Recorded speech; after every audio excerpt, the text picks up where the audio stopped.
It's time. Time to get inspired and empowered. To realize it's never too late to create your next amazing story. Get ready to break through, transform, and start living the life of your dreams. So, are you ready? Truly ready to begin your journey to create your next amazing story in life and love? Great. Let's jump in with your host, Life and Love Transformational Coach, Suzanne Oshima.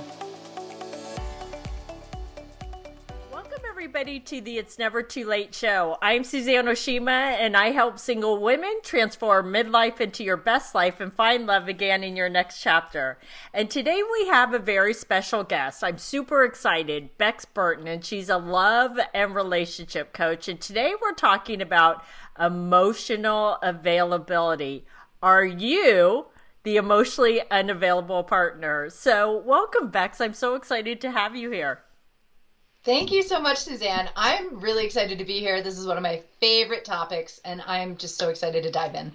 I know. But before we dive in, can you share with the ladies how you became a love and relationship coach and who you serve? Absolutely. Happily. Well, I became a love and relationship coach, mostly born out of my own failures in love. I recognized that I had 3 relationships over the span of 10 years that ended pretty much the same way and with very different men, and recognized that I was the common denominator in all of those relationships. So that sparked a journey of self-reflection, self-discovery, study of love, relationship, partnership. And it continued even after I attracted my partner, who was sent to me by the divine with more signs and synchronicities from the universe than believable. And then within a year into that relationship, all those same patterns that I carried into the relationship came up again. So my move into love and relationship coaching was in service of not only my own process, but also to serve other women who have had a similar path. Yeah, thank you for sharing that, Bex, because I know probably earlier that it was probably not easy for you to share that you were the common denominator, right? Because none of us want to face our own stuff, and sometimes it can be really hard. And that's why I love this topic, is because you and I both coach women, and I'm sure you hear a lot of your clients or even people that are in maybe your free group or something like that, where they'll say, I keep attracting emotionally unavailable men. And it's always raises the hair on my neck, because I'm like, wait, is it really him that's emotionally unavailable, or is it her, right? And it's not to say that men are always emotionally available, because that's not true, but we can't control them. So she could be the common denominator. So what does it mean to first be emotionally available? Yeah, that's a great question. Emotional availability is something that we hold for ourselves as well as for other people. And the way that I look at it is we look at the relationship with self first. And so being emotionally available for yourself means that you are able to look at your emotional experience non-judgmentally, reflect on it, witness it as it's arising, and pay attention to it, pay care and tending to it with empathy and compassion, with a loving nature, and being a safe place for your emotions. So whether they be complex emotions like anger or frustration, or, the more joyful emotions like joy, levity, lightness, happiness, those kinds of things. And then not only for yourself, but also for others. So being able to hear somebody else's expression of emotion, being able to maybe even witness it before they are able to, and being that safe place for someone to express their emotions to you without having to go into some kind of reaction mode. And we can talk about those and how they show up in a relationship in a second. I'm smiling and laughing a little because what popped into my mind when you just said that, I was like, oh, and then when we get triggered, and then, right? And we can get triggered and we can pull away, which brings me to the next question is really, what are the signs of emotional unavailability, right? So the signs of emotional unavailability then are going to be, I mean, they could be what you just described, pulling away.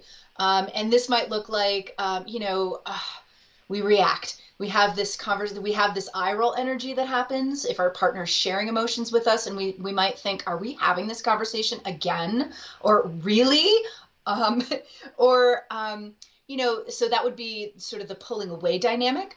But also, there's also the moving inward dynamic that is also reflective of emotional unavailability, which is if your partner's sharing, or even if we're noticing that we're having some kind of emotion, again, this can be internal or external, where if our partner or we're noticing complex emotions, then we try to move in, we try to fix it, we try to change it. There's this term silver lining, which women are very good at, especially if we're spiritual women who are on a manifestation path and we're afraid that, low vibration is going to mess up our manifestation. So, oh, well, you can't feel that way, or look at the bright side. But what happens when we're instructing others to look at the bright side, we're denying them the opportunity to just be in their human experience of having this, what I like to call a 360-degree full range of emotions. And that's part of the human experience. And although our intent is really good when we're trying to show somebody the bright side or have them look at the positive, what's really happening is we're damaging that relationship. And this happens when we do this to ourselves as well. We may have heard of the term toxic positivity, and this is an example of that. If we're feeling angry or something and we're saying, oh, well, I shouldn't feel this way because, and a lot of times in this work, it's because it's gonna counter affect my manifestation. It's going to impact what I'm trying to call in, but that's actually not the truth.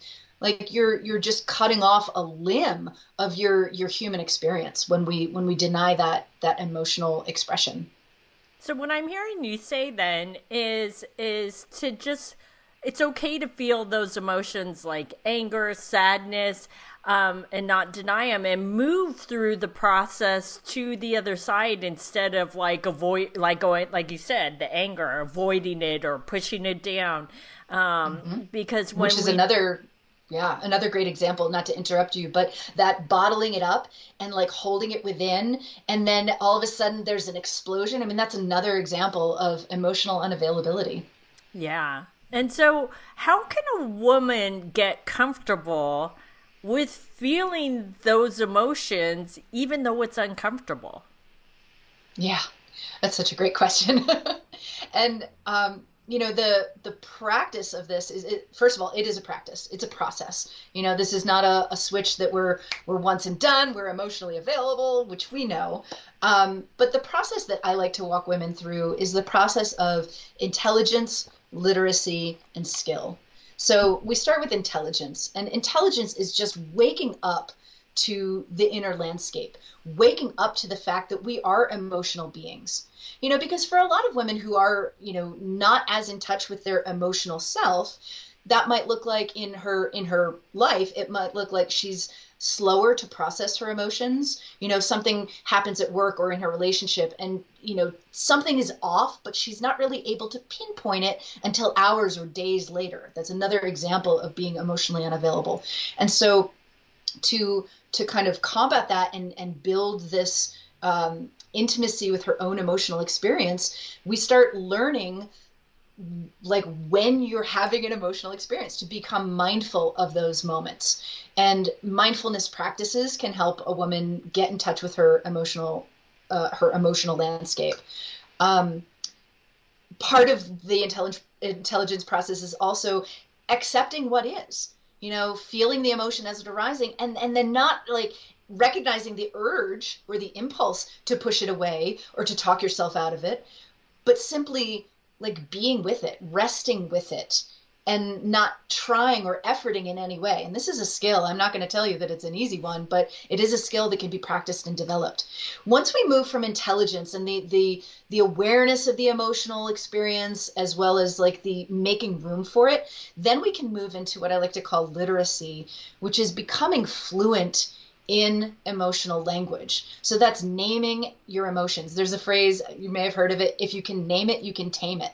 And this is one, just one step of, beginning to untangle the complexity and the intensity of these emotions. Like, for example, if you are in anger or frustration, if you can pause and say, I'm feeling angry, I'm feeling frustrated, then just that 1 degree of distance from being in it, I like to call it the undertow of the emotional experience, it pulls you up onto the surface, onto your surfboard. Part of literacy is also, I just demonstrated, being able to name the emotions with I feel statements. And we're using emotive language. We're using the language of emotions. I'm feeling blank. I'm feeling happy. I'm feeling disconnected. I'm feeling lonely. These are all emotive words. And a lot of times, I think I posted something on Facebook, like, how are you feeling today? Use emotive language. And I got a whole bunch of emojis. And it's like, oh no, there's a total disconnect here. Emotive language. I feel statements. The other way that we can get this twisted is, if a woman might say, I feel like you're doing this on purpose just to get back at me. And that's not an I feel statement either, even though we're using the words I feel.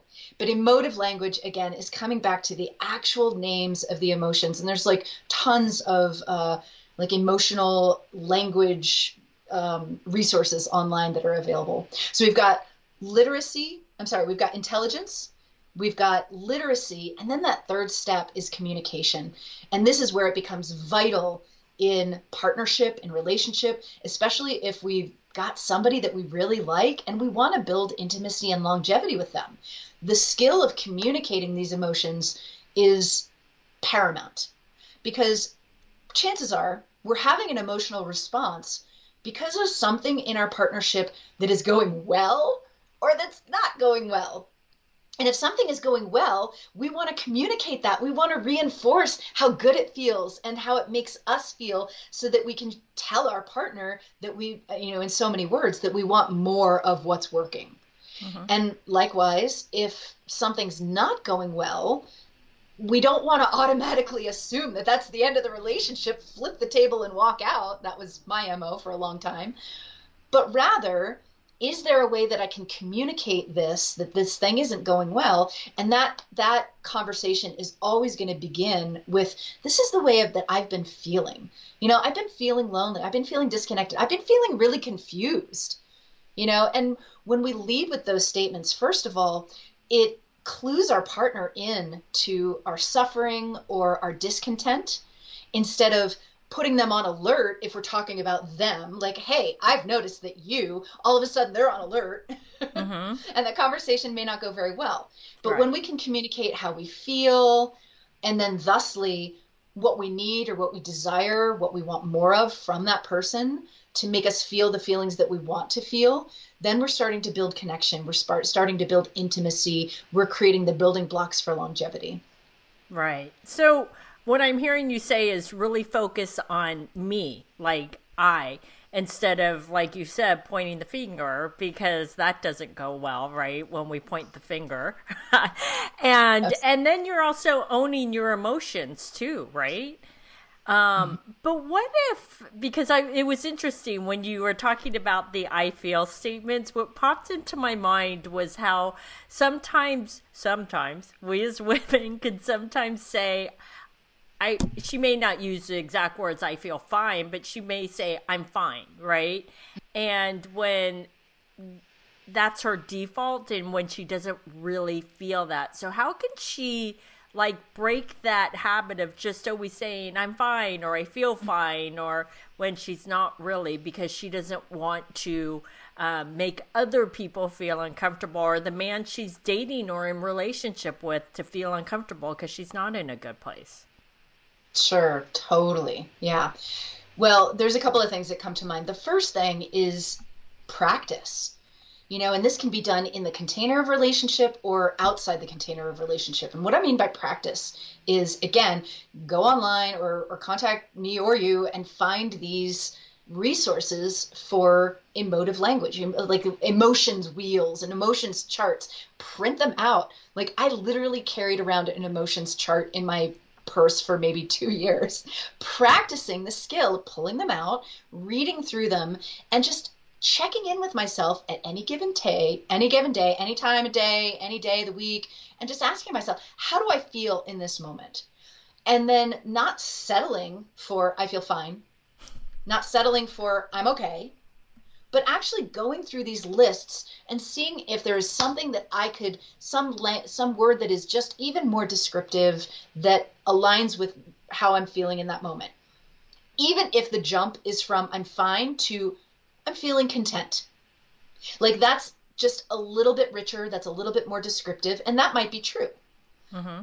The second thing is to allow ourselves to feel more than one thing at once. And this is really complex because a lot of women will be confused that like, well, I'm feeling really angry, but I still love this person.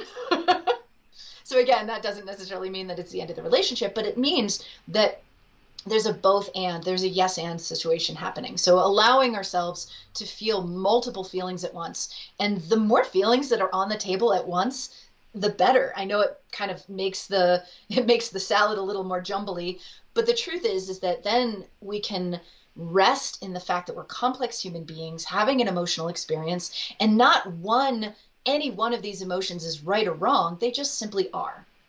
And then let's see, I think there was another thing.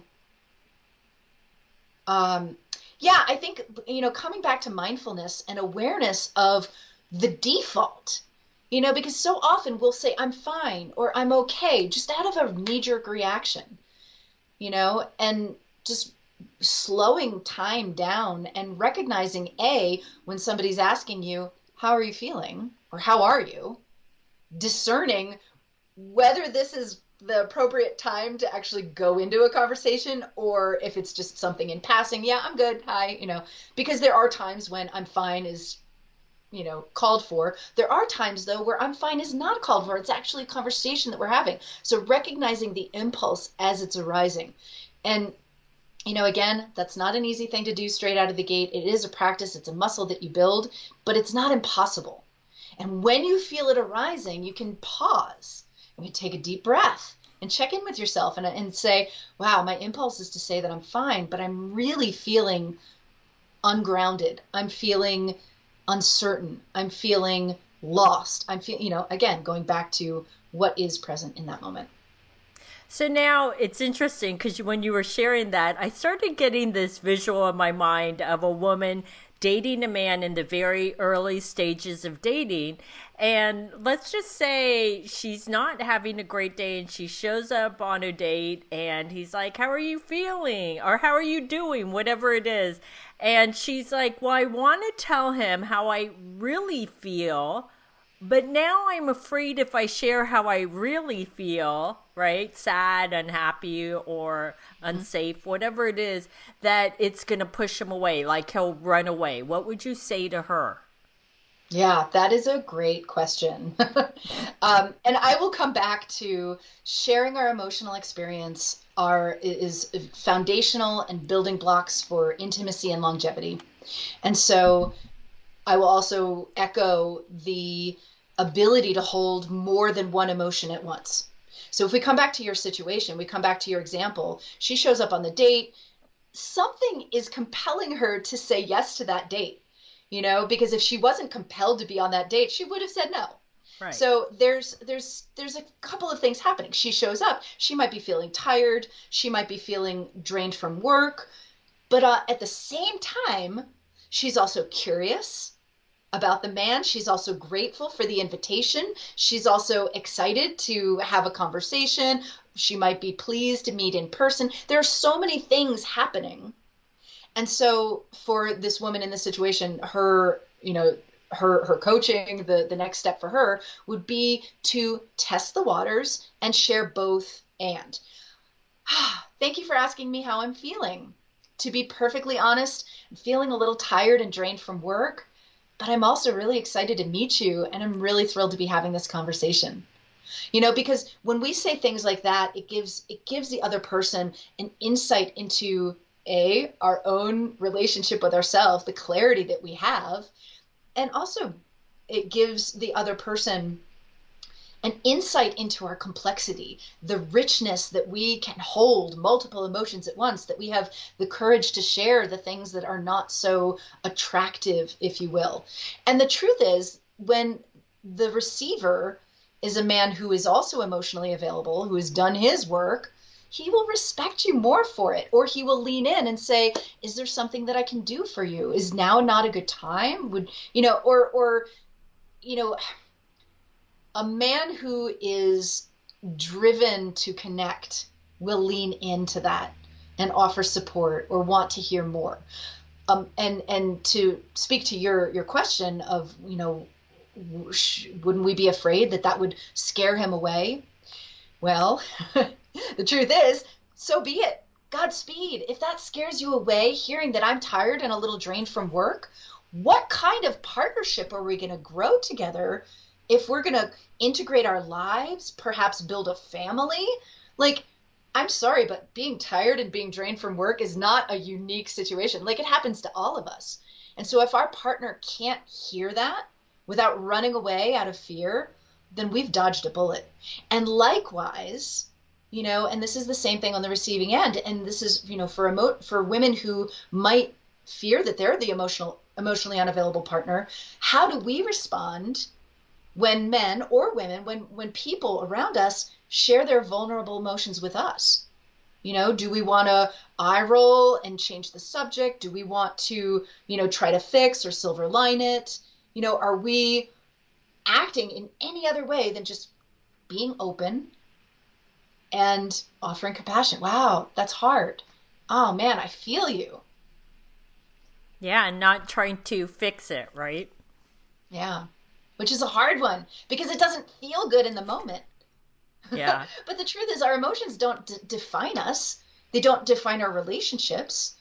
If we think of, in mindfulness practice, they talk about like our landscape being an ocean and our emotions sort of being waves, and we can witness the waves or we can get in them and be carried away by them. Yeah, that's so true. That's so true. So, what other ways can it show up in a relationship? Yeah. Let me just point out, because there's so many ways. One of them is we have the impulse to shut the conversation down. We already talked about silver lining or trying to fix something. We talked about that sort of eye roll energy, or like, we're having this conversation again, this sort of closed offness to it. Or we have an impulse to just leave. Or we have the impulse to shut down, which is called stonewalling, and just not respond. The other ways that it can show up in a relationship, we might feel attacked. Like if our partner is sharing an emotion with us, this happens in my relationship. My husband, I think last week, shared with me that he's feeling lonely, he's feeling disconnected. And the truth is, yeah, I mean, I've been on a project and I've been in launch mode and I've been kind of mono-focused, and that may have pulled some attention away from my relationship. Now, in the past, I would have heard that and I would have felt attacked. And my inner critic would have gone down the toilet saying that I'm a terrible wife, I can't do anything right, and all this other garbage. And those are signs of also being emotionally unavailable, because we're taking it personally. We're personalizing the share. Instead of holding our own power, creating this fence between what's mine and what's yours, and we're kind of talking a little bit of codependent patterns here, codependent tendencies, and just recognizing, wow, my partner is sharing how they're feeling. This isn't a statement about me. It's not a statement about our relationship. This is just how they're feeling in this present moment. Now, if he's pulling our 10-year history of relationship into that conversation and relating it back to all the other times that he's felt lonely, well, that's his side of the fence, and that's a whole other conversation. But when we personalize it, that's another way that it shows up in relationship. We talked about fixing, solving, trying to make things better. Another way that it shows up in relationship is when we have the impulse to run, to call it quits. I like to call it flip the table, walk out, and oftentimes that's a product of we're taking it personally, or we're trying to fix it or solve it, and we just can't get them out of it. And I those are think just, it's also a product of when we want to run, right? Is a fear also of getting your heart broken. So I'm going to jump out of this quickly so I don't get my heart broken. And before you break it off with me or end this, so I'll just leave, Absolutely. right? Instead of totally. staying in the yuck and moving through it to the other side, right? Yeah, totally. Yeah, I mean there is that mindset of, well, it's better to leave first than to be walked out on, But, and I say this so often, that there comes a point in our lives when, especially like if we have called in a really quality person that we really like, there comes a point when the pain of walking away from them is greater than the anticipated pain of just facing our shit head on, facing our intimacy blocks, like you said, just staying in the ick, allowing it to be icky, and maneuver and like learning about it and untangling that, because chances are it's showing up in every relationship. And just because you find your person or your soulmate doesn't mean that pattern isn't going to show up again. Yeah. It just means that, great, maybe now you have the right container to untangle it with the support side by side with this person, instead of trying to show up with like mindfulness practices and emotional intelligence with somebody who's just not on that level yet. Yeah, that's so important. And it's about being self-aware, right? If you're the runner, is noticing your pattern. Like you said, you had noticed a pattern for you, and where it kept showing up in your past relationships, other things, right? So this has been amazing. Bex, do you have any last thoughts or words of wisdom for the ladies? Oh my goodness, so many, but I will limit it to one. I believe that our romantic relationships are a reflection of the relationship that we have with ourselves. And so if we are struggling in romantic relationships, I encourage every listener to always, always, always come back to the relationship that she has with herself. Is she comfortable or uncomfortable being by herself? Is her top focus and priority always externally on men? Is she content and happy in the present moment, even as well as holding the longing for love? Or is there a mindset of, I will be happy when? Just some of these little things pertaining to our relationship with ourselves are always going to be paramount and always primary focus when it comes to calling in lasting love. Oh, I love that. I love that. This has been amazing. So, Bex, how can the ladies find you? Absolutely. BexBurtonCoaching.com. It's BEX, like T-Rex, Burton Coaching. And there's a free training on that website that anybody can join in and listen to. Awesome, awesome. So thanks everybody for joining us on the It's Never Too Late show. My show is available both in video and podcast format, which can be found at yournextamazingstory.com. Love today's episode of the It's Never Too Late show?